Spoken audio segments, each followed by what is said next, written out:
Hello बच्चों, आज एक बार फिर आपके लिए एक नई क्लास, एक नया वीडियो लेकर के हाजिर हूं जिसमें हम लोग अनसीन पैसेज करेंगे। क्लास स्टार्ट करने के पहले बच्चों आपसे इतना कहना चाहता हूं कि अगर आपको आज की क्लास पसंद आती है तो प्लीज़ चैनल को लाइक, सब्सक्राइब और शेयर ज़रूर करिएगा और बेल आइकन दबाना मत भूलिएगा ताकि हर नए वीडियो का नोटिफिकेशन सबसे पहले आपके पास पहुँच जाए। तो आइए शुरू करते हैं आज की क्लास। हर तरह के एग्जाम्स में बच्चों ये एक पैसेज ज़रूर मिलता है हमें और उस पर बेस्ड कुछ क्वेश्चंस मिलते हैं।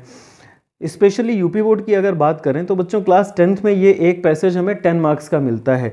7 मार्क्स के ये क्वेश्चंस होते हैं, 2 2 2 प्लस 1 6 और ये 7 मार्क्स इस पैसेज से डायरेक्टली मिलते हैं हमें और 3 नंबर का MCQ आता है। तो टोटल 10 नंबर आपको मिलते हैं और बहुत ही ईजी होता है, बहुत आसानी से हम ये 10 नंबर ले सकते हैं।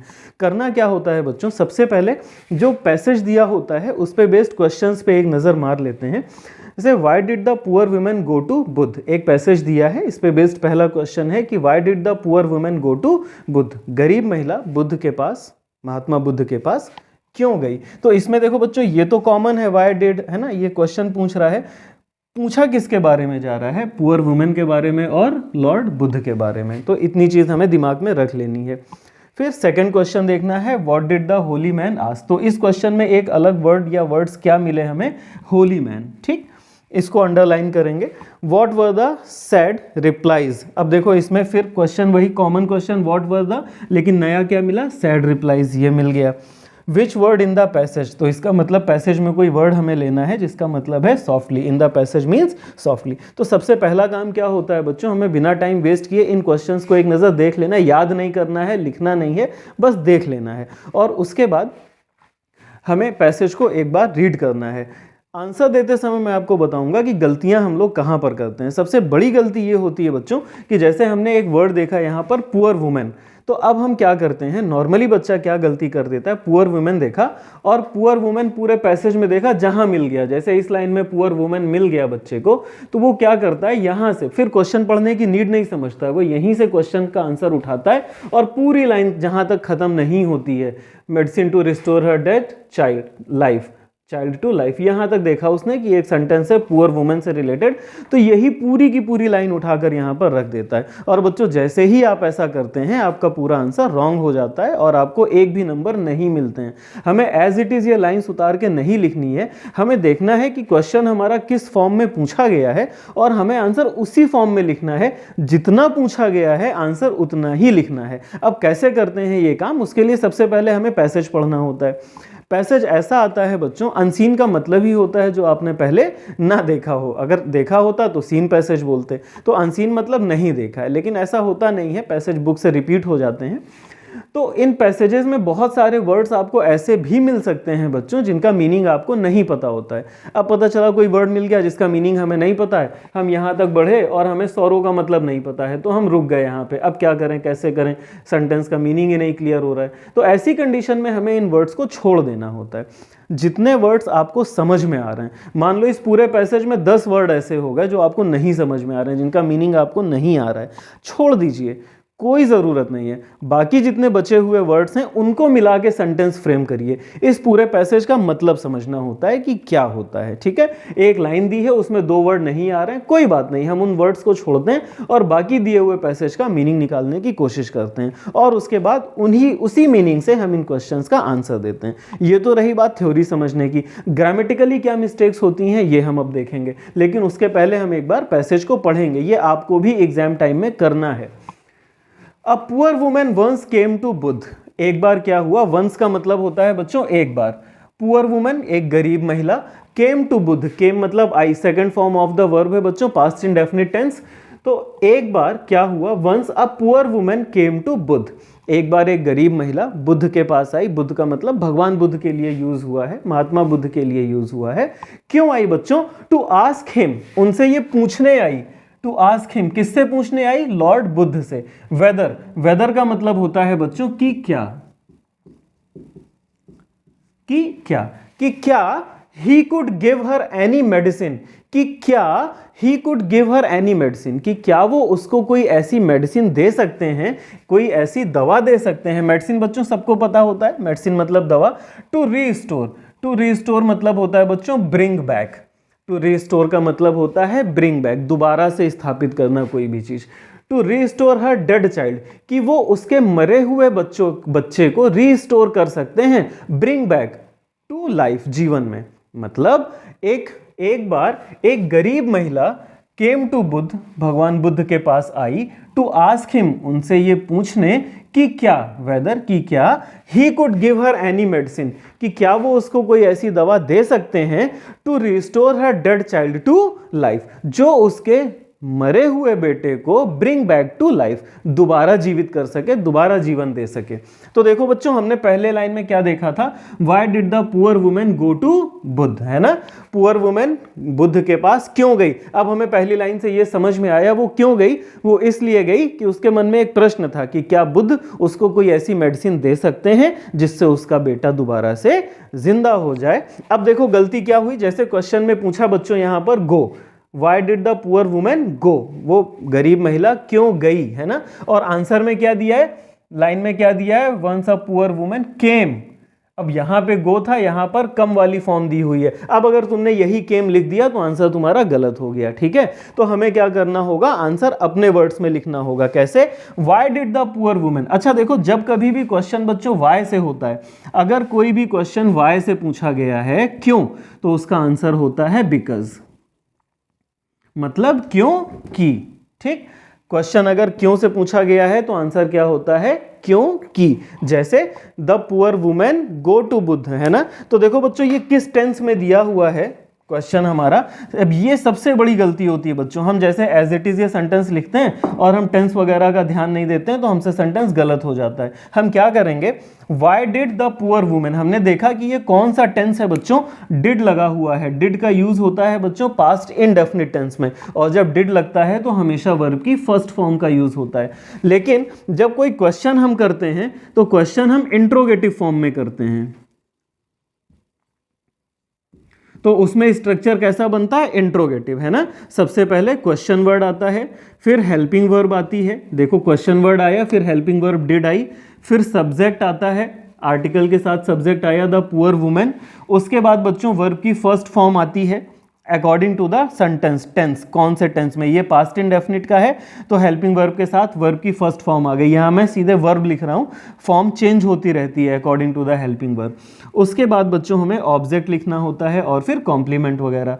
अब जब आंसर लिखते हैं बच्चों तो ये चीज़ आपको हमेशा ध्यान रखनी है कि आंसर हम कैसे लिखते हैं। आंसर या तो हम लिखते हैं अफर्मेटिव फॉर्म में या आंसर लिखते हैं निगेटिव फॉर्म में। तो अफर्मेटिव मतलब सकारात्मक, पॉजिटिव, और नेगेटिव मतलब नकारात्मक या नेगेटिव। आंसर हमेशा अफर्मेटिव या नेगेटिव फॉर्म में ही लिखा जाता है। तो अब अगर क्वेश्चन हमारा पास्ट इंडेफिनिट की इंट्रोगेटिव फॉर्म में पूछा गया है तो आंसर हम कैसे लिखेंगे बच्चों, पास्ट इंडेफिनिट के ही असर्टिव मींस अफर्मेटिव या नेगेटिव फॉर्म में लिखेंगे। अब अगर ये क्वेश्चन पास्ट इंडेफिनिट में पूछा है और आंसर तुमने फ्यूचर इंडेफिनिट में दे दिया, प्रेजेंट इंडेफिनिट में दे दिया, तो क्या होगा, पूरा का पूरा सेंटेंस गलत हो जाएगा। तो सबसे पहले आंसर की शुरुआत आपको कैसे करनी है, इसी टेंस से करनी है। अब ये पास्ट इंडेफिनिट का क्वेश्चन है, पास्ट इंडेफिनिट का टेंस है, तो पास्ट इंडेफिनिट का अफर्मेटिव का फॉर्मूला होता है बच्चों सब्जेक्ट प्लस V2, वर्ब की सेकेंड फॉर्म, उसके बाद लगाते हैं ऑब्जेक्ट। तो इसी फॉर्मूले के अकॉर्डिंग आपने क्वेश्चन देखा पास्ट इंडेफिनिट का, तो आंसर भी आपने लिखना शुरू किया पास्ट इंडेफिनिट में। और पास्ट इंडेफिनिट में सबसे पहले क्या लिखना होता है बच्चों, सब्जेक्ट। तो सब्जेक्ट क्या है इस टेंस में, इस सेंटेंस में, द पुअर वुमेन। काम को करने वाला कौन है, सब्जेक्ट, और वो सब्जेक्ट क्या है, पुअर वुमेन। तो हम आंसर कैसे शुरू करेंगे बच्चों, यहां पर द पुअर वुमेन, ठीक। अब उसके बाद देखा why did the poor women go to Buddha, है ना। तो यही, अब जब पुअर वुमेन लिख लिया बच्चों हम लोगों ने सेकंड फॉर्म, अब इसके साथ सब्जेक्ट के साथ पास्ट इंडेफिनिट में वर्ब की सेकंड फॉर्म आती है। यहां पर कौन सी फॉर्म लगी है, फर्स्ट फॉर्म, क्योंकि डिड लगा था, लेकिन आंसर तो हम अफर्मेटिव में दे रहे हैं ना इसका, तो डिड हट गया, तो अब वर्ब की कौन सी फॉर्म लग जाएगी, second form. The poor women went, गई, कहां गई बच्चों, टू बुद्ध, ठीक। इतना पोर्शन तो हमें क्वेश्चन से लेना पड़ा। क्वेश्चन पूछा था why did the poor women go to Buddha, poor women Buddha के पास क्यों गई, तो हमने आंसर दिया the poor women went to Buddha. ये चेंज हो गया बच्चों, यहां पे सबसे पहली और सबसे बड़ी गलती होती है जब हम टेंस गलत कर देते हैं। तो अब बुद्ध के पास गई। और दूसरी चीज मैंने आपको बताई कि अगर क्वेश्चन वाई से पूछता है तो आंसर हम कैसे देते हैं, बिकॉज से। तो the poor women went to Buddha, गरीब महिला बुद्ध के पास गई, बिकॉज, क्योंकि, क्यों गई थी, क्योंकि she wanted to ask,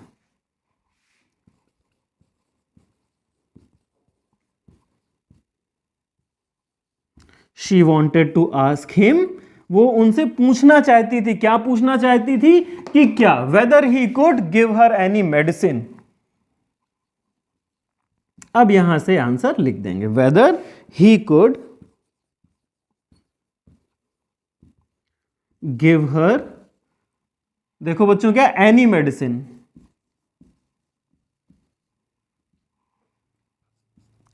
any medicine to restore her dead child to life.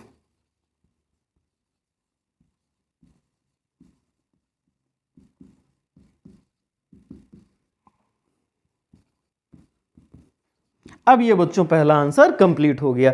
इस आंसर को आप थोड़ा छोटा करके भी लिख सकते हैं, कैसे, the poor women went to Buddha to. अब बिकॉज से अगर आप आंसर नहीं देना चाहते, नॉर्मली तो क्वेश्चन अगर वाई से पूछा गया है तो हम सारे आंसर बिकॉज से लिखते हैं, लेकिन आप इसका आंसर ऐसे भी लिख सकते थे, the poor women went to Buddha to get her dead child to life, अपने मरे हुए बच्चे को जीवित करवाने के लिए। अब उसके लिए उसने मेडिसिन मांगी, कुछ भी कहा, जो जो जतन पूछे, यतन पूछे, वो सब। तो ये आंसर भी आप लिख सकते हो, बट ये पूरा क्लियर मीनिंग नहीं दे रहा है। तो हमने क्या लिखा, the poor women went to Buddha, poor women Buddha के पास गई, बिकॉज, क्योंकि she wanted to ask him, क्योंकि वो उसने पूछना चाहती थी, whether he could give her any medicine, whether मतलब बताया था मैंने कि क्या, कि क्या he could give her any medicine, कि क्या वो उसको कोई ऐसी दवा दे सकते थे, to restore her dead child to life, जो उसके मरे हुए बेटे को जीवित कर सके, रिस्टोर कर सके। तो बच्चों इसी के साथ फर्स्ट क्वेश्चन का आंसर हमारा कंप्लीट हो जाता है। अब सेकंड क्वेश्चन है बच्चों, why did the holy man ask हर। चलिए, अच्छा, अच्छी चीज क्या होती है इन पैसेजेस में, जो टीचर आपको ध्यान में रखते हुए देते हैं, कि जितने भी क्वेश्चंस दिए होते हैं बेसिकली उनके आंसर स्टेप बाय स्टेप दिए रहते हैं। ऐसा नहीं है कि फर्स्ट क्वेश्चन का आंसर यहां लास्ट लाइन में दे दिया, सेकंड क्वेश्चन का आंसर बीच में दे दिया, थर्ड क्वेश्चन का आंसर पहली लाइन में दे दिया। नहीं, ऐसा नहीं होता है। बेसिकली जितने भी क्वेश्चन होते हैं, जैसे आप पैसेज पढ़ना शुरू करेंगे तो लाइन बाय लाइन आपको सारे आंसर्स मिलते जाएंगे। हो सकता है एक दो लाइन छोड़ के मिले, लेकिन बेसिकली उनका सीरियल नहीं चेंज होता है। पहला मिल जाएगा, फिर दूसरा मिल जाएगा, फिर तीसरा मिल जाएगा। इस चीज के लिए आप मेंटली प्रिपेयर रहिए, आराम से मिल जाते हैं क्वेश्चन के आंसर्स। अब पैसेज पढ़ लेते हैं बच्चों, फिर थोड़ा सा आगे।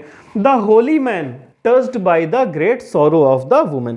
तो होली मैन किसको बोलते हैं बच्चों? होली का एक्चुअल मतलब होता है पवित्र, लेकिन जब हम होली के साथ मैन को ऐड कर देते हैं तो पवित्र पुरुष, पवित्र मनुष्य मतलब क्या होता है? अ रिलीजियस पर्सन, एक धार्मिक व्यक्ति, who follows all the religious things, जो सारी धार्मिक चीजों का पालन करता है, उसको हम बोलते हैं होली मैन।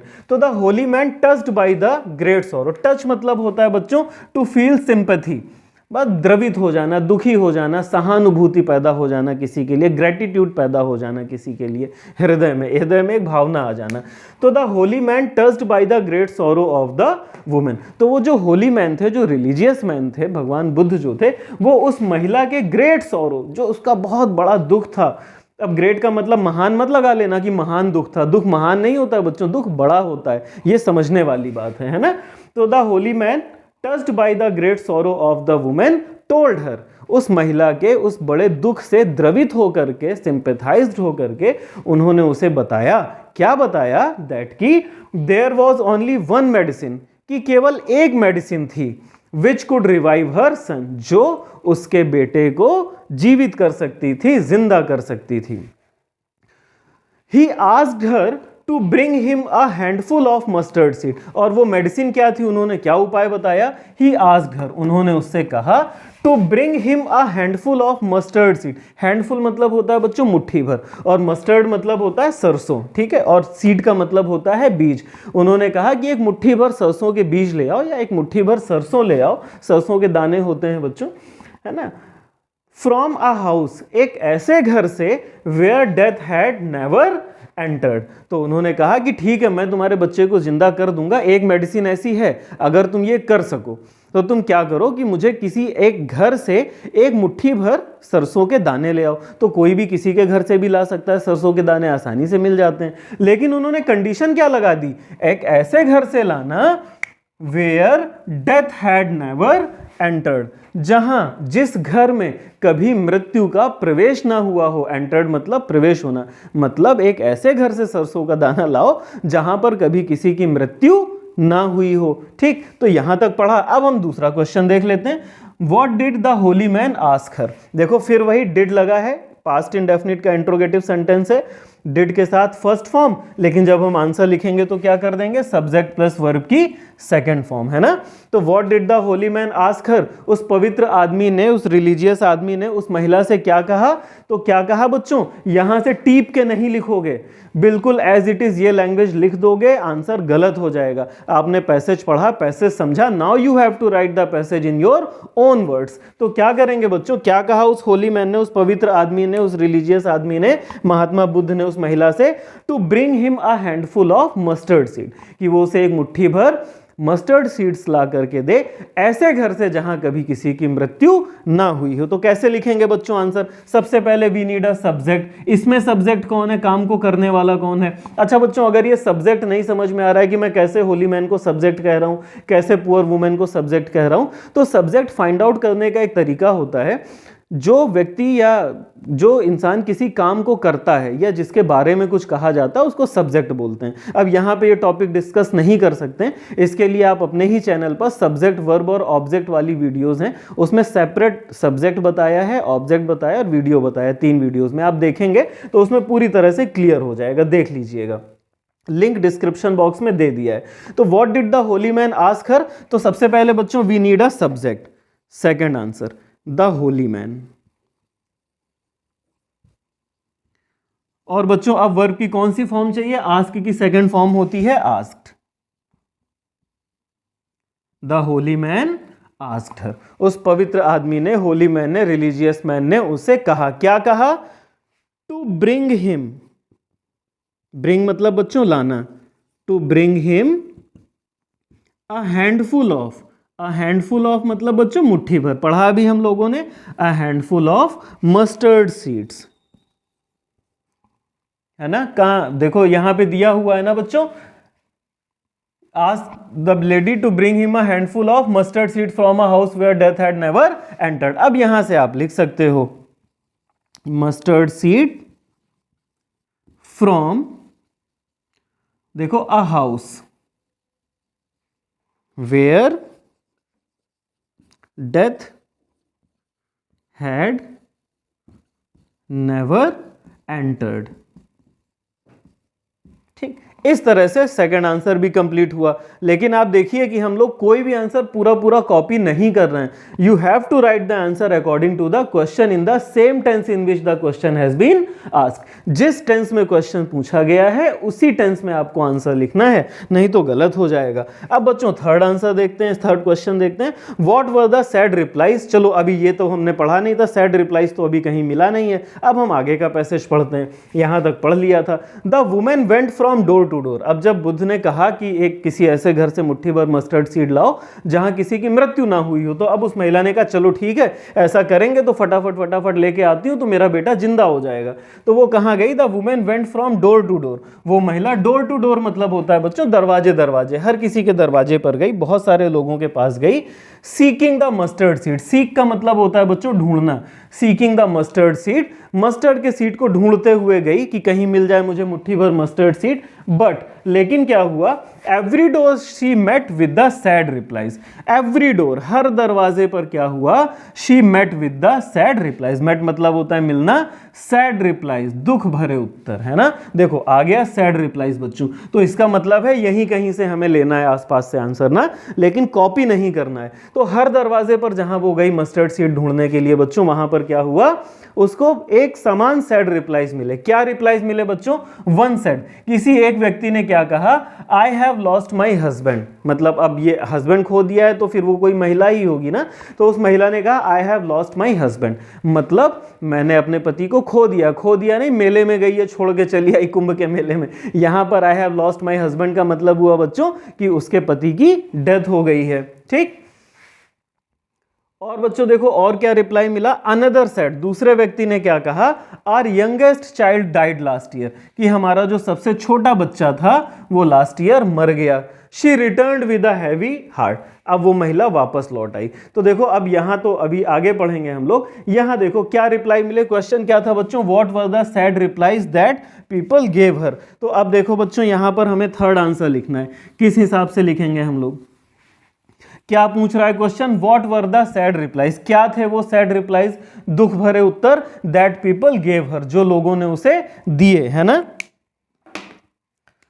तो ऐसे लिखते हैं बच्चों इसका आंसर, थर्ड कैसे लिखेंगे, द सैड रिप्लाईज, सबसे पहले subject, the sad replies that, ये क्वेश्चन से उठाया बच्चों, that the people gave her, sad replies जो लोगों ने उसे दिए, वर, क्वेश्चन देखो सिंपल पास्ट में पूछा गया था ना, what were the sad replies, तो ये हो गए the sad replies that the people gave her were, वो क्या थे, और डैश कर दिया। अब दो रिप्लाईज मिले बच्चों, तो इसको पॉइंट में लिख देंगे हम लोग, है ना। पॉइंट में क्या लिख देंगे, अब देखो इसमें देखने वाली चीज क्या है इस आंसर में, कि ये इन्वर्टेड कॉमा के अंदर दिया हुआ है। इन्वर्टेड कॉमा के अंदर बच्चों जो सेंटेंस लिखा रहता है उसको हम बोलते हैं डायरेक्ट स्पीच। अब डायरेक्ट स्पीच क्या होता है, ये मैंने डायरेक्ट इनडायरेक्ट नरेशन के वीडियो में बता रखा है, आप देखेंगे तो वहां भी समझ में आ जाएगा। उसमें डायरेक्ट इनडायरेक्ट नरेशन का पूरा समझाया है मैंने कि कैसे चेंज करते हैं डायरेक्ट से इनडायरेक्ट में, उसमें बताया है। यहां पर आप इतना समझ लीजिए कि अगर इन्वर्टेड कॉमा के अंदर कोई सेंटेंस लिखा है बच्चों तो वो डायरेक्ट स्पीच होता है। अगर हम चाहें तो उसको एज इट इज लिख सकते हैं, उसमें कोई चेंज करने की जरूरत नहीं होती है आंसर्स में। ठीक है, तो ठीक है हम डायरेक्ट स्पीच में लिख देते हैं, इनडायरेक्ट में चेंज करेंगे तो आंसर बहुत लेंदी हो जाएगा, इतना लेंदी लिखना नहीं होता है, 20 to 30 वर्ड्स में लिखना होता है। तो I have lost my husband, तो पहला रिप्लाई क्या था देखो, the sad replies that the people gave her were, तो जो सैड रिप्लाईज लोगों ने उसको दिए वो थे, क्या थे, पहला था आई have lost my husband, inverted comma में करके लिख देंगे आई हैव लॉस्ट माई हस्बैंड, मैंने अपने हस्बैंड को खो दिया, पहला रिप्लाई। दूसरा रिप्लाई क्या मिला बच्चों, are youngest child died last year, तो इसको भी इन्वर्टेड कॉमा में लिख सकते हैं,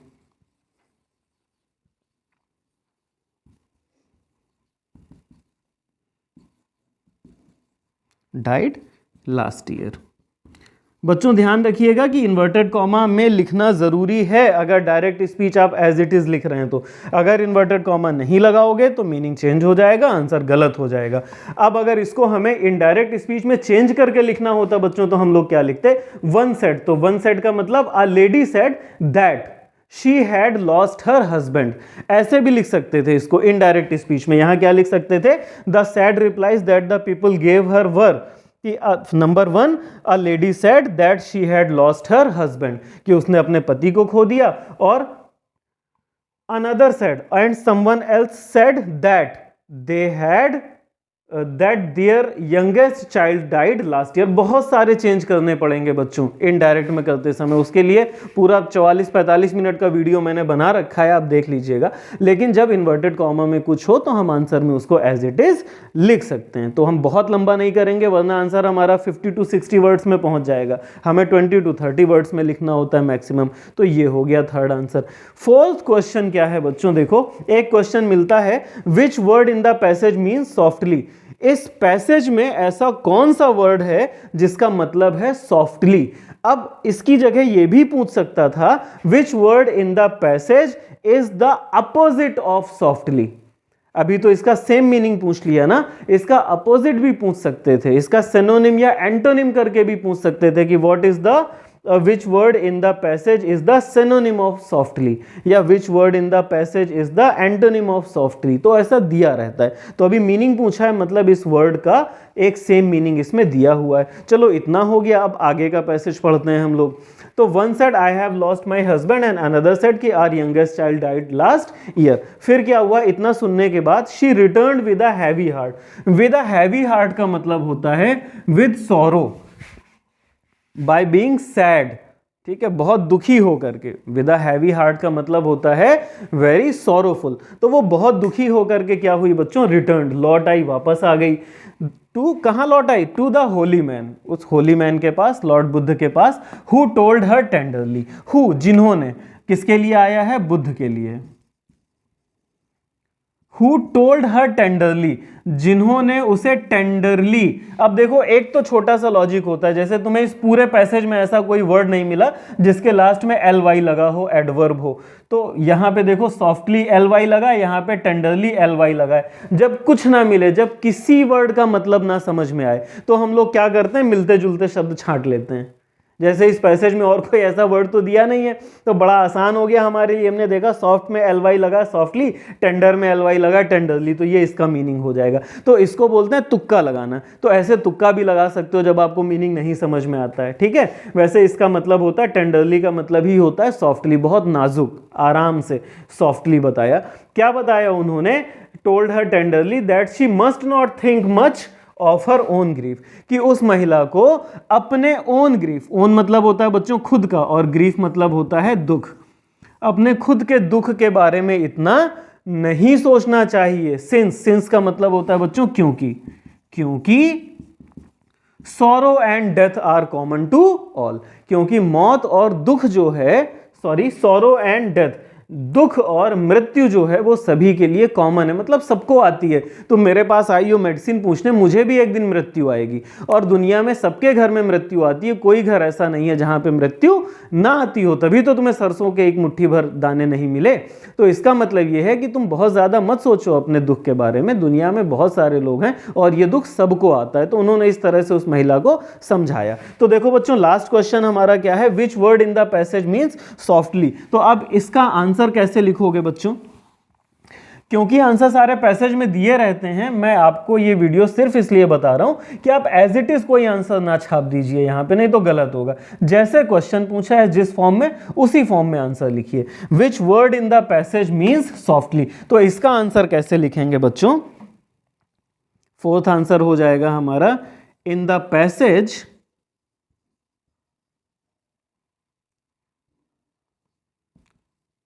द वर्ड, अब इन्वर्टेड कॉमा में देखो, ये भी ऐसे ही दिया है ना, इसको भी ऐसे ही लिखेंगे, the word tenderly means softly, ठीक है। और अगर बच्चों कोई ऐसा वर्ड होता जो, ये तो तुक्का लगाने वाली बात हो गई, एल वाई करके हमने देख लिया। अगर कोई ऐसा वर्ड होता जो आपको समझ में नहीं आ रहा है, तो हम क्या करते हैं, हम पूरे पैसेज का मीनिंग समझते हैं और उस मीनिंग के बेस पे हम फाइंड आउट कर लेते हैं कि इस वर्ड का मतलब क्या होगा। कहीं फंसता है तो उस वर्ड को हम जब पूरे पैसेज का मीनिंग समझ लेते हैं, तो कभी कभी वर्ड का मीनिंग ना आने पर भी हम सेंटेंस के मीनिंग से समझ लेते हैं कि हाँ भाई ये वर्ड अलग है, इसका मीनिंग इससे मैच कर सकता है या अपोजिट हो सकता है, ठीक है। तो बच्चों इस तरह से हम ये पैसेज सॉल्व करेंगे। उम्मीद है आज की वीडियो आपको पसंद आई होगी। चैनल को लाइक, सब्सक्राइब और शेयर जरूर करिएगा और बेल आइकन दबाना बिल्कुल मत भूलिएगा। Take care.